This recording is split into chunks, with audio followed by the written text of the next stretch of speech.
Saya mau tanya, Bapak ada berjasa apa untuk NKRI? Pertanyaan mudah dalam ini Pak ya. Mentang-mentang Bapak berseragam, Bapak bisa mengklaim sudah berjasa gitu. Tunggu dulu Pak. Jumlah Bapak di negara ini hanya 500.000, kurang lebih. Penduduk Indonesia jumlahnya 270 juta lebih. Bicara jasa Pak, lebih banyak jasa rakyat sipil Pak untuk negara ini. Itu ucapanku Pak, Bapak dengar baik-baik. Jasa kami membayar pajak untuk membayar orang-orang Bapak. Untuk membuat orang-orang Bapak sejahtera itu dari pajak kami Pak.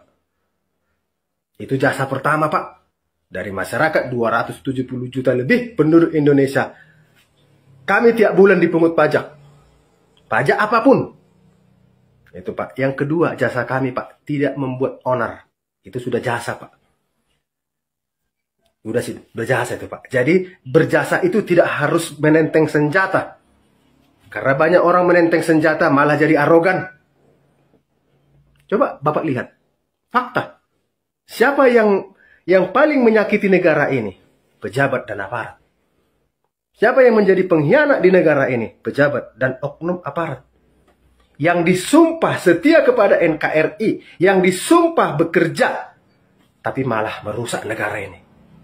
Apakah Bapak nggak diterima, dikritik? Ada apa dengan Bapak? Kalau Bapak bicara jasa, lebih banyak jasa kami, Pak. Lebih banyak jasa kami, Pak. Nggak harus menenteng senjata jasa kan, Pak? Ya kan? Menjaga negara ini aja untuk tidak ricuh, untuk tentram, damai, jasa, Pak.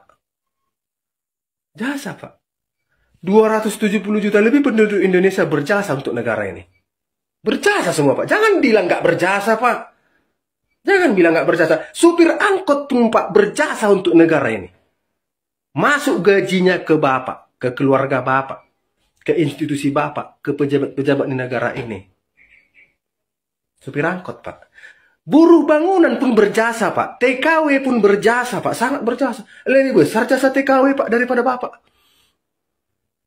Pendapatan devisa negara dari TKW, TKI. Triliun Pak. Triliun. Terus Bapak bicara jasa, gimana jasa Bapak untuk negara ini?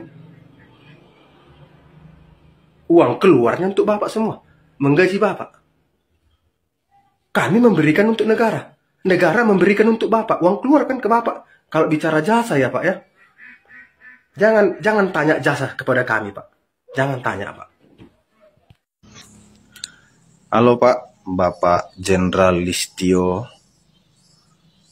Gini Pak, aku mau menyampaikan keresahan dari ratusan juta orang yang pernah mengalaminya, bahkan sekarang mengalaminya. Dulu Pak, dulu kami itu tenang Pak, mau jam berapapun keluar rumah tenang Pak. Ya kan Pak, sekarang Pak kok nyawa kami terancam gitu Pak. Ya Pak, padahal kami ada rumah. Rumah kami ini besar. Rumah kami ini besar. Memang rumah ini tempat perlindungan kami. Harusnya dulu rumah ini tempat perlindungan kami ini. Cuman udah agak rusak rumah ini Pak.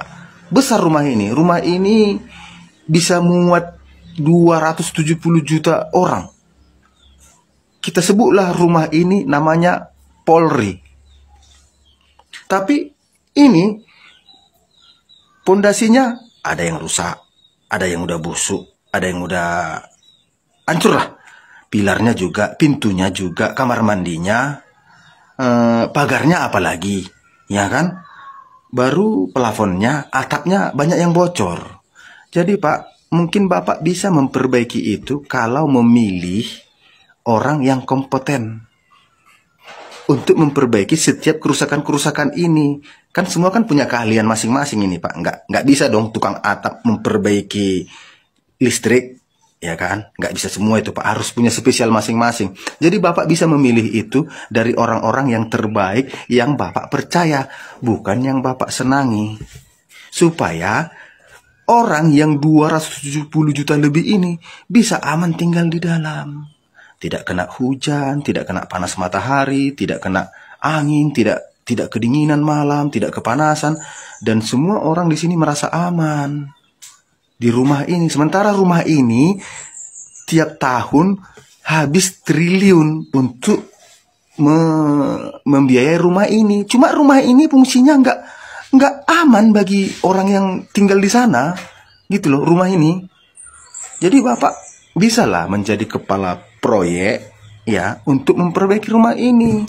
Memang nggak cepat Pak, cuma yang penting-pentingnya bisa diperbaiki Pak. Yang mau yang udah kelihatan busuk kali bongkar ya kan, ganti yang baru, yang bagus. Ya jangan cuma yang baru, yang bagus. Yang busuknya itu Pak jangan dipindah, dibuang. Dibuang Pak, dibuang ditanam ke tempat sampah. Jangan dipindah. Nah, selama ini kan Pak, kalau renovasi rumah yang busuknya dipindah. Contohnya pintu ya depan busuk ya kan, dipindah ke belakang. Busuk juga di belakang kan dia. Harusnya pintu depannya busuk, dibuang, dibakar. Ya Pak. Jadi itu aja Pak.